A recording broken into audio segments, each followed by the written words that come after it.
Всем привет, с вами Дэн, и давно хотел эту модель вам показать от Vario. Хронограф на мехакварце. Вот у нас здесь классическая, да даже Empire, да, специальная карточка именно к этой линейке. И здесь вот описание, да, чему посвящена эта модель. Ну, собственно, стилистика Art Deco и дизайн 20-х, 30-х, автомобили, здания.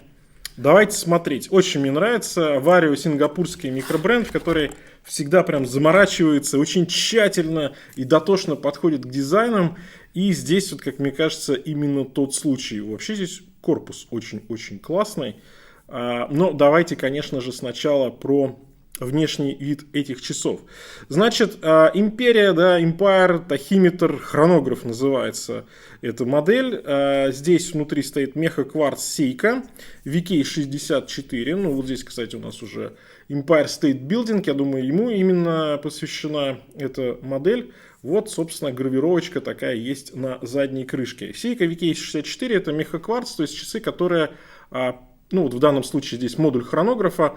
Когда мы его запускаем, он идет плавно, и кажется, что здесь внутри стоит механика, а не кварц. Ну, действительно, так и есть. Да? Стрелка движется очень-очень-очень-очень плавно. По габаритам здесь 38 миллиметров диаметр, то есть небольшая модель. Давайте посмотрим. Ну вот, это я по безелю намерил 35,5. Давайте вот так вот по корпусу. Да, по корпусу 38. Высота 11,4. По ремешку 20. И от ушка до ушка у нас получается 45,4. То есть очень даже небольшие универсальные часы. Мои запястья 18,5. Ну вот таким образом. Да? Небольшая модель. И она даже кажется мне как будто бы чуть-чуть меньше, чем есть на самом деле. Может быть, за счет того, что циферблат здесь достаточно небольшой.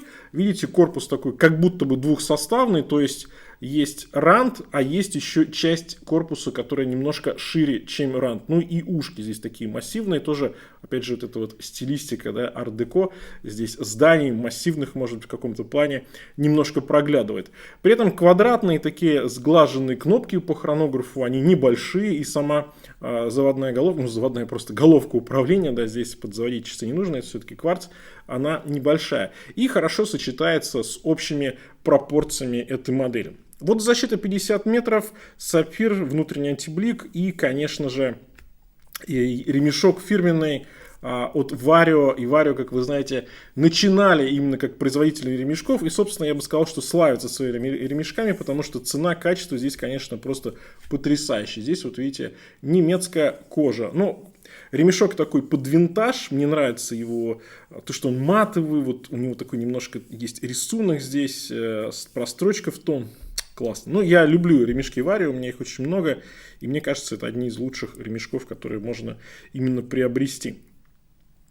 На циферблате красивый гильёж. Стрелки частично скелетонированные, да, часовая, минутная, секундная, яркая, красная. И знаете, здесь с одной стороны читаемость минут и секунд не самая лучшая, это понятно. За счет того, что они такого же цвета, как и основная часть циферблата и часовая разметка. Но при этом посмотрите, какая интересная деталь. Здесь как будто бы это специально автомобильный тахиметр, выделена именно яркая красная стрелка хронографа. И на нее все внимание. И действительно выглядит со стороны как вот тахиметр. И причем сделано действительно, вот я бы сказал, наверное, все-таки для меня не 20-е, 30-е годы, а, наверное, позднее немножко, вот 40-е, 50-е, вот тогда были похожие тахиметры у часов. Классно. И циферблат очень объемный, очень рельефный. Вот основная часть, она ниже всех находится. Потом идет часовая разметка, на ней накладные часовые метки. И потом по краю, уже по внешнему краю идет минутная разметка, а между ней, посмотрите, такая немножко проглядывает, опять же, как вот в старых тахиметрах, и как в старых радио еще, я бы сказал, вот эта вот тонкая шкала тоже такая вот не бежевая, она серебристая, как основная часть циферблата. Маленькие небольшие нюансы, но сколько вот работали под них, да, чтобы это было красиво сделано. И она ниже находится, то есть, а вот эта минутная разметка, она выше. Очень круто. очень сложно, необычно и прям вот душевно, как будто смотришь на действительно вот старый винтажный прибор. Но при этом отделка по корпусу шикарная, и особенно за свою цену. Здесь цена $328 у этой модели. Полировочка у нас идет по ранту, по верхней части корпуса, по кнопкам, а с боковой части уже сатинирование. Ушки просверленные. Опять же, дань винтажу. Ну, здесь, правда, есть система быстрой замены по ремешку, но, тем не менее, дань винтажным часам. Ушки просверлены. Они достаточно длинные, но хорошо сочетаются с, собственно, циферблатом. Здесь, как видите, да, хронограф есть, секундная разметка, часовая разметка, точнее минутная, секундно-минутная, и здесь индикация 24 часа в этом механизме Seiko. Ну и по весу, я думаю, здесь будет минимально. Да, здесь 61 грамм. Это, конечно же, немного, и на каждый день самое то. Да, роскошный, посмотрите, какой циферблат, стрелки, субциферблат, они тоже объемные, они отдельно находятся.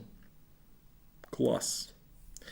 Это прям с душой сделано. Круто. Красавчики. Слушайте, очень много мелких нюансов, очень много таких вот классных фишек в этих часах. И, как мне кажется, если нравится такая стилистика, если понимаете, да, смысл этой модели, то, собственно, почему бы и нет. К тому же есть достаточно большой выбор по расцветке циферблатов. На этом у меня все. Всем пока. С вами был Дэн. Конечно же, увидимся.